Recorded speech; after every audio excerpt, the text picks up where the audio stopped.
Assalamualaikum warahmatullahi wabarakatuh. Halo teman-teman, perkenalkan saya Dinda Dwi Pertiwi dengan NIM 2023050103040 dari program studi manajemen bisnis syariah kelas B. Nah, di sini saya akan menjelaskan materi mengenai biaya overhead pabrik. Nah, untuk lebih jelasnya, let's check it out. Nah, jadi apa sih itu biaya overhead pabrik? Nah, biaya overhead pabrik atau disingkat dengan BOP adalah biaya yang dikeluarkan oleh perusahaan tetapi tidak berhubungan langsung dengan aktivitas proses produksi suatu produk. Nah, di mana di dalam proses produksinya ini ada biaya-biaya penolong. Nah, biaya penolongnya ini apa saja? Yaitu biaya bahan baku tidak langsung, biaya tenaga kerja tidak langsung. Nah, inilah yang disebut dengan BOP. Nah, di dalam pembebanan BOP ada dua metode, yaitu metode proses costing, metode job order costing. Nah, di mana jika perusahaan ini melakukan produksi produk secara massal, maka pembebanannya ini dilakukan secara langsung. Nah, inilah yang disebut dengan metode proses costing. Nah, kemudian jika perusahaan ini menerima pesanan secara job order, maka pembebanannya dilakukan secara tidak langsung. Nah, inilah yang disebut dengan metode job order costing. Nah, jadi pembebanan BOP itu ada dua, yaitu proses costing dan job order costing. Nah, di dalam akuntansi biaya, apa sih tujuan dari overhead pabrik ini? Yaitu yang pertama, untuk mengetahui penggunaan biaya secara lebih efisien dan efektif. Kemudian yang kedua, yaitu untuk menentukan harga pokok secara lebih cepat. Nah, dengan adanya BOP, kita bisa menentukan harga pokok ini secara lebih cepat. Nah, kemudian yang ketiga, untuk mengetahui alokasi BOP sesuai dengan departemen tempat biaya dibebankan. Nah, jadi alokasi BOP-nya ini harus adil, yang sesuai dengan departemennya. Kemudian tujuannya itu sebagai alat pengawas BOP. Nah, selanjutnya, adapun karakteristik biaya overhead pabrik ini, di mana karakteristik yang perlu dipertimbangkan guna mengetahui jumlah biaya yang sewajarnya dibebankan kepada produk. Nah, yang pertama yaitu hubungan overhead pabrik dengan produk atau volume tertentu. Nah, jadi kita harus tahu produk itu volume yang dibutuhkan berapa, sehingga kita bisa mengetahui berapa sih BOP yang dibutuhkan dalam volume tersebut. Nah, kemudian overhead pabrik berurusan dengan elemen biaya yang tidak dapat ditelusuri dan diidentifikasi secara langsung kepada produk atau pesanan. Nah, jadi BOP-nya ini langsung dibebankan dan direncanakan di awal. Nah, kemudian karakteristiknya yaitu banyak jenis dan pengelompokannya. Nah, jadi biaya overhead pabrik ini jenisnya banyak. Nah, di mana pengelompokannya ini ada biaya bahan baku tidak langsung, biaya tenaga kerja tidak langsung, dan biaya-biaya lainnya seperti biaya administrasi, biaya maintenance, biaya asuransi, dan lain sebagainya.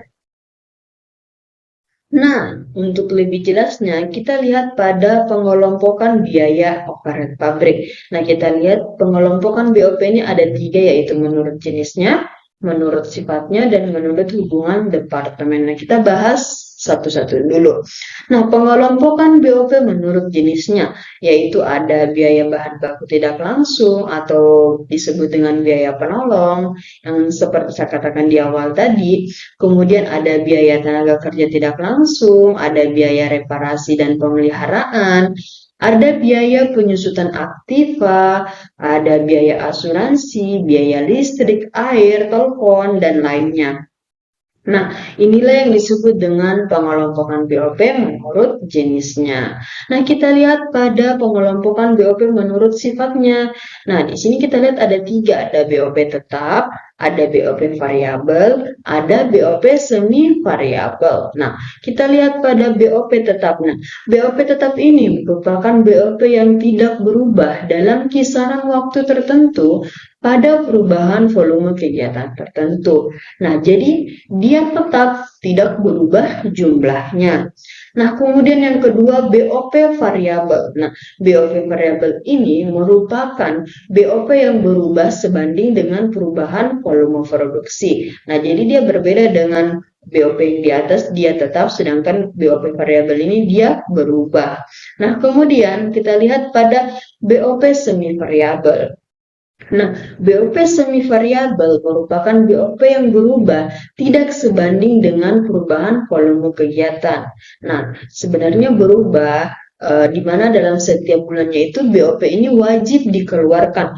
Mau besar kecilnya suatu produksi, maka biaya overhead pabrik ini wajib dikeluarkan. Nah, kita lihat pada pengelompokan BOP menurut hubungan dengan departemen. Nah, kita lihat dulu departemennya ini apa? Apakah departemen produksi atau departemen lainnya? Nah, kita kan bicara tentang perusahaan manufaktur. Nah, jadi dia berhubungan dengan departemen produksi. Nah, departemen produksi ini adalah departemen yang berhubungan langsung dengan proses produksi, di mana departemen produksi ini dalam BOP langsungnya yaitu tentang gaji mandor, kemudian pada BOP tidak langsung departemen produksi ini ada biaya depresiasi, biaya asuransi, dan lain sebagainya. Nah, kita lihat pada tarif biaya overhead pabrik. Nah, seperti yang saya katakan di awal bahwa tarif ini kita harus tentukan biar perusahaan ini, agar perusahaan ini tahu berapa sih biaya overhead pabrik yang dibutuhkan sebelum dilakukan suatu produksi. Nah, kita lihat tarif biaya overhead pabrik adalah sejumlah uang yang akan dibayarkan perusahaan untuk memenuhi BOP. Nah, jadi perusahaan ini harus tahu dulu berapa sih tarif BOP-nya untuk memenuhi BOP.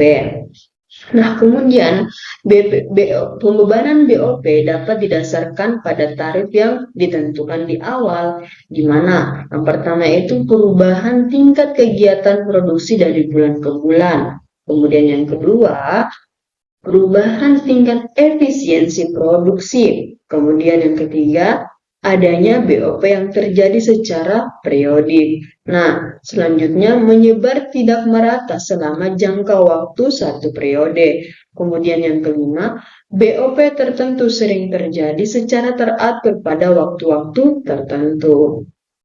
Nah, kalau kita bertanya apa sih sebenarnya manfaat dari biaya overhead pabrik ini? Nah, yang pertama yaitu untuk memenuhi kebutuhan manajemen untuk menghitung BOP dari suatu produk. Nah, jadi misalnya kita ingin membuat suatu produk, misalnya kita ingin membuat kue. Nah, kita harus tahu berapa sih biaya overhead pabrik yang dibutuhkan kalau kita ingin membuat kue tersebut. Nah, jadi kita harus tahu berapa biaya yang akan kita keluarkan. Nah, kemudian yang kedua yaitu mengetahui keadaan yang tidak tepat guna atau disebut dengan inefisiensi. Kemudian yang ketiga yaitu pemerataan fluktuasi biaya per unit. Nah, inilah manfaat dari biaya overhead pabrik. Nah, selanjutnya dalam penentuan tarif biaya overhead pabrik ada langkah-langkah yang perlu kita perhatikan. Yang pertama yaitu kita harus menyusun anggaran BOP. Nah, di dalam perencanaan anggaran BOP ini kita harus melihat kapasitas-kapasitas yang ada. Apakah kapasitasnya ini sudah sesuai dengan anggaran BOP-nya, seperti kapasitas praktisnya, kapasitas teoritisnya, kapasitas normalnya, dan kapasitas sesungguhnya. Nah, jadi ada pertimbangan-pertimbangan yang kita lihat sebelum kita melakukan suatu proses produksi. Nah, setelah kita menyusun anggaran BOP-nya, maka kita dapat memilih dasar pembebanan BOP kepada produk. Nah, yang pertama, kita harus memperhatikan jenis BOP yang dominan jumlahnya dalam departemen produksi. Jadi kita harus perhatikan betul-betul jenisnya. Kemudian kita memperhatikan sifat-sifat BOP sebagai dasar pembebanan BOP yang akan dipakai. Nah, setelah kita melakukan penyusunan anggaran BOP, memilih dasar pembebanan BOP kepada produk, maka kita langsung hitung berapa semua tarif biaya overhead pabrik. Nah, jadi kita hitung semua nih berapa sih sebenarnya BOP yang dibutuhkan dalam proses produksi yang akan kita lakukan. Nah, selanjutnya ada pun dasar pembebanan tarif biaya overhead pabrik. Nah, kita lihat di sini ada 5. Yang pertama yaitu satuan produk, biaya bahan baku, biaya tenaga kerja langsung, jam kerja kerja langsung, jam mesin. Nah, jadi dasar dari pembebanan BOP ini ada 5. Nah, tetapi kita bisa memilih salah satunya untuk melihat dasar dari BOP. Contohnya kita ingin melihat biaya overhead pabriknya ini berdasarkan satuan produknya, boleh. Jadi kita bisa menghitung satuan produknya ini. Kita mau menghitung biaya overhead pabrik berdasarkan biaya bahan baku, boleh. Nah, jadi kita bisa memilih salah satunya untuk kita tahu sebenarnya biaya overhead pabrik ini berapa dari dasar pembebanannya. Nah, untuk lebih jelasnya kita lihat pada contohnya.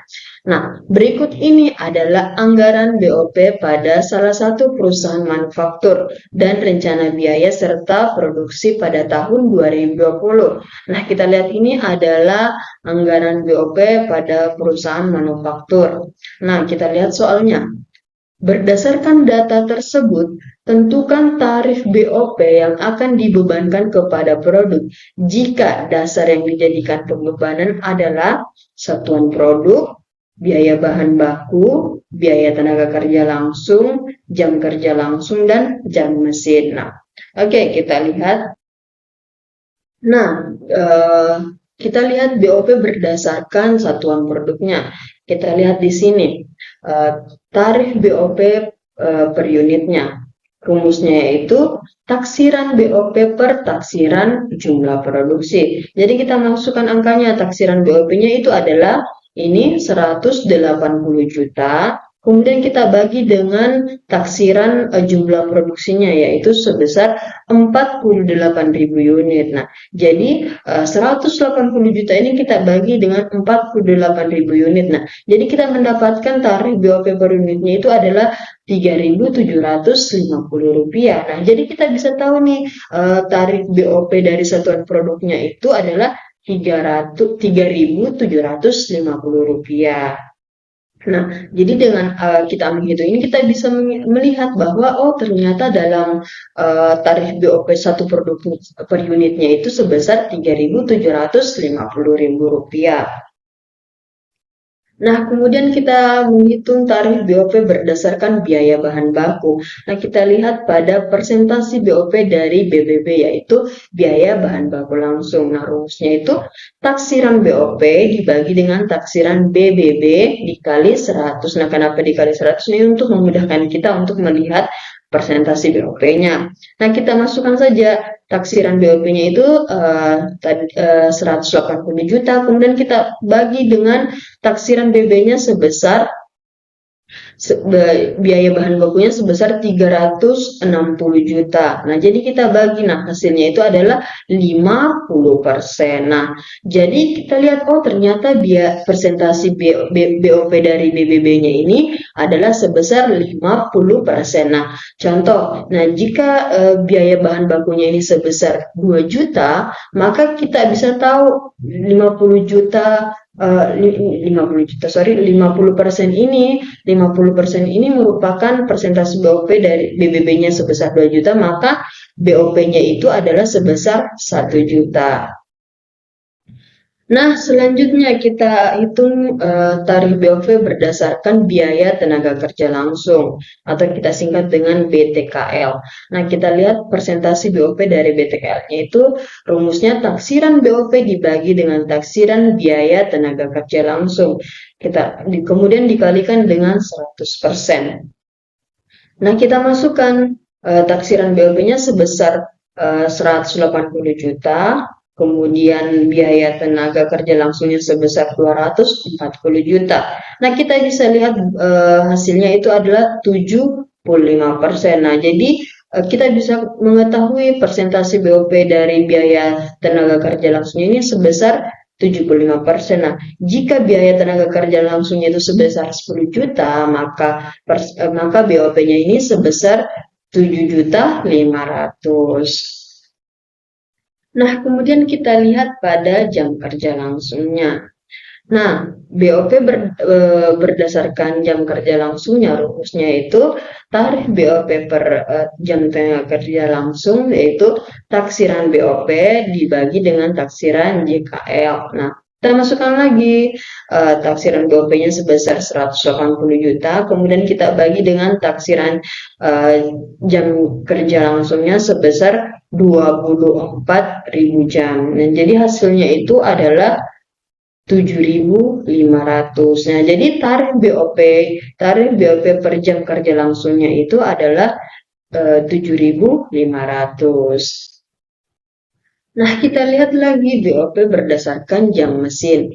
Nah, rumusnya itu adalah taksiran BOP per taksiran jam mesin. Nah, kita lihat taksiran BOP-nya sebesar 180 juta, kemudian taksiran jam mesinnya itu sebesar 18.000 jam. Jadi kita bagi, kita dapat nih 10.000. Nah, jadi tarif BOP per jam mesinnya itu adalah sebesar 10.000.